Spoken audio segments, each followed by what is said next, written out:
سلام بر همه شما عزیزان، امیدواریم همه شما خوب هستید. ما امروز درس هشتم را میخوانیم. درس هشتم امروز ما مشورت می باشد. سوال اول پاسخ دهید. خداوند در قرآن درباره مشورت پیامبر صلی الله علیه و آله و سلم چه فرموده است؟ پیامبر اعظم در جنگ خندق با یاران خود درباره چه چیزی مشورت نمودند؟ 3. ایرانیان در زمان قدیم برای دفاع از شهرشان چه کار میکردند؟ 4. شما تاکنون درباره چه کارهای مهمی مشورت کرده اید؟ نتیجه ای را که از درس میگیرید بنویسید. سوال دوم دیکھیں. معنی واژه‌های زیرا بنویسید. ان الفاظ کے اپنے معنی لکھنے فارسی میں.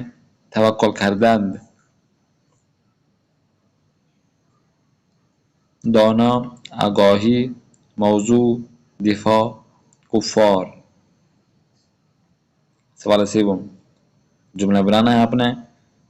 برای جنگ میکنند، مثلا آنها برای دین اسلام جنگ میکنند. اسی طرح باقی بھی آپ نے خود ہی الفاظ کو دیکھ کر ان الفاظ کو اپنی طرف سے فارسی کے جملے بنانا ہے. آتے ہیں سوال چاروں کی جانب. مخالف واژه‌های زیرا بنویسید. اپوزٹ آپ نے بتانا ہے. معروف، دانا، نیازمند، جنگ، آگاه، پیروزی. سوال 5 دیکھیں. تصحیح کنید. مشورت یعنی استفاده دادن از فکر و نظر دیگران. مشورت یعنی استفاده دادن نہیں بلکہ استفاده کردن از فکر و نظر دیگران. اسی طرح درست کریں. باقی بھی جو جملے ہیں ان کو اپنے درست کرنا ہے. سوال ششم دیکھیں. جمله های زیرا با توجه به کلمه های داخل کمانه تبدیل کنید. ان جملوں کو جیسا کہ ما باید در مسافرت از غذای خود به همسفرانمان بدهیم، اس کو فعل امر میں چینج کرنا ہے. اسی طرح باقی کے جو جملے ہیں ان کو مضارع مستمر ہو گیا، بعد شد اس پہ آپ نے چینج کرنا ہے. انتخاب شد اس پہ چینج کرنا ہے. شاید مثال کے طور پر اس شاید کو لگانا تو کہاں لگائیں گے؟ شاید شروع میں لگائیں گے. شاید آنها برای دیدن مسابقه فوتبال پہ ورزشگاه رفته باشند بھی ہو سکتا ہے. شاید بیراوند یہ بھی ہو سکتا ہے. سوال 7 دیکھیں.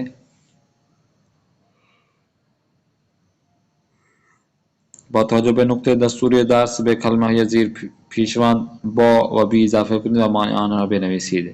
اب با اور بی لگانا ہے. جیسے کہ با ایمان، بی ایمان. اور ان کا معنی بتانا آپ نے کہ با ایمان کا کیا مطلب ہے، بی ایمان کا کیا مطلب ہے. ادب، سواد و تجربه. خوب سوال 8 دیکھیں. جایگزین و تبدیل کنید. یہ جملہ آپ کے سامنے دیا گیا ہے. ان کو آپ نے یہ جو نیچے الفاظ ہیں شما، اندیشه، محتاج، هستیم، علم است، ان پہ آپ نے کیا کرنا، چینج کرنا ہے. انسانها نیازمند استفاده از فکر و دانش افراد عقل و با تجربه هستند. ان پہ آپ نے چینج کرنا ہے.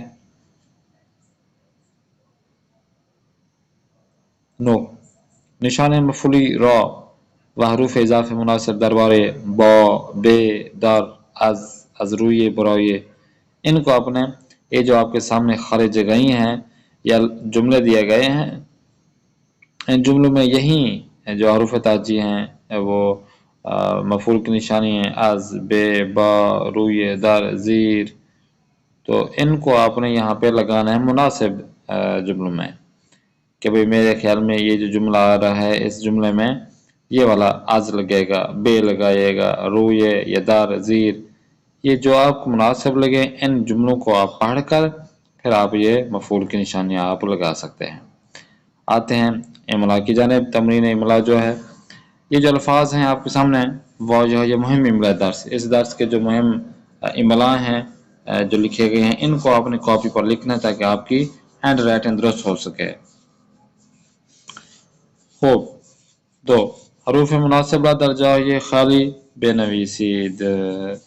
اب یہاں پر جو مناسب لفظ ہو صحیح ہو تو وہ آپ لکھیں. جیسے ہم مو زاد واو آئے گا یا توئے کے بعد جو زوئے آتے ہیں وہ آئے گا. تو جو آپ کو بہتر لگے آپ نے یہ لگا کے فل کرنا ہے ان کو. یہ جب فل ہو جائیں گے تو آپ کے جو ہے نا کتاب کار یہ جو درس ہے آپ کا مکمل ہو جائے گا. انشاءاللہ نیکسٹ کلاس میں پھر ملاقات کرتے ہیں. اپنے میزبان قاری محمد آصف اصفہانی کو دیں اجازت. خدا نگہدار. شما باشد.